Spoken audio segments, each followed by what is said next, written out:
Nang dahil daw sa selos, isang babae sa San Pedro, Laguna ang binaril daw ng gun for hire. Agad nagtago ang suspect. Pero nagbabad naman siya sa social media. Kaya ayan, huli ka at kulong pa. Pagputok ng araw noong July 3, 2022, ito na ang bumungad sa mga residente ng San Pedro, Laguna. Magulong mesa na ginamit sa inuman at bumabahang dugo. Isang babae na itatago namin sa pangalang Sheila ang bigla na lang daw bumulagta matapos 2 beses barilin sa ulo ng nooy hindi pa nakikilalang suspect. Bali, nung time po na mangyari yung insidente, nagkakaroon po ng birthday celebration dito sa lugar na to. Isa po yung biktima sa inimbitahan kasama ng asawa niya. Marami po sila nung oras na yon. Habang nagkakantahan po sila at nagiinuman, nagulat na lang yung grupo. May narinig sila na malakas na putok ng baril. Then bumulagta na yung biktima. Pero agad na umeskapo ang gunman. After bumulagta po nung biktima, may nagsabi na habulin niyo yung bumaril. Nagkaroon ng habulan po. Simula po dito sa pinangyarihan hanggang makarating po dun sa kabilang kanto, dun sa may damuhan. Ilang araw matapos ang pagpatay, ilang saksi ang lumutang para tumulong sa kanilang investigasyon. Ang sombrerong suot ng suspect ang palatandaan nila nang mangyari ang paumaril sa biktima. Itong wangbo na sinasabi ng mga witness o bakit ang naging trademark ng ating suspect sa pagpatay. Ngayon, during our investigation, ma-identify nga namin yung suspect namin, possible suspect, at research yung account niya. Ang initial na bumungad sa amin, yung suspect wearing bucket hat. Ipinakita namin dun sa 2 witness natin, yung humabol dun sa kanya. And then positively confirm nila na yun nga yung bumaril dun sa biktima. Ang suspect, kinilalang si Marlon de Ocampo.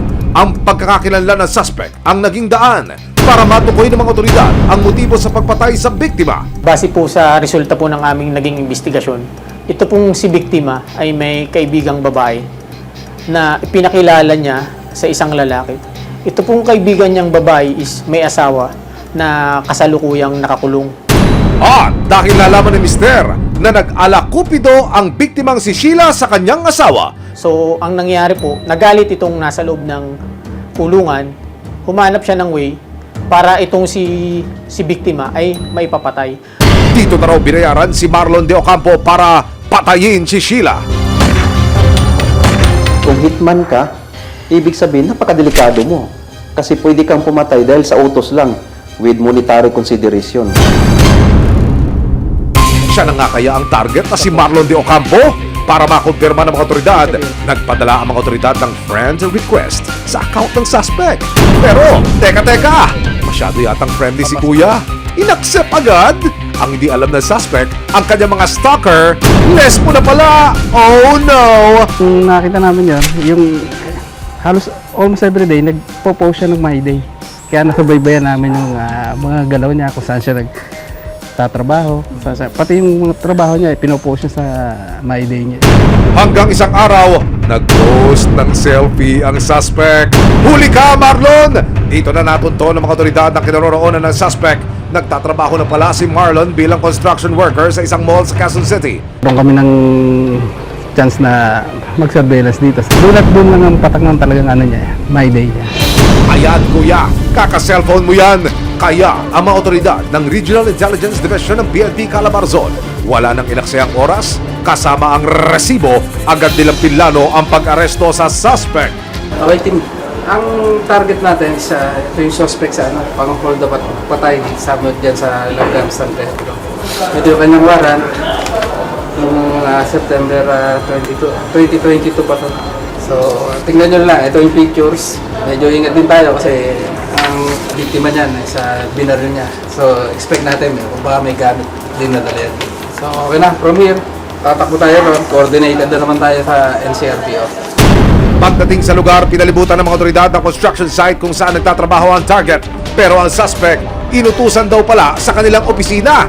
Kaya naman ng mga otoridad, tinumbok na ang itinuturong opisina. So, ngayon, pinahold naman nung contractor yung tao niya until na marating natin yung opisina nila. Dito na naabutan ng mga otoridad ang target.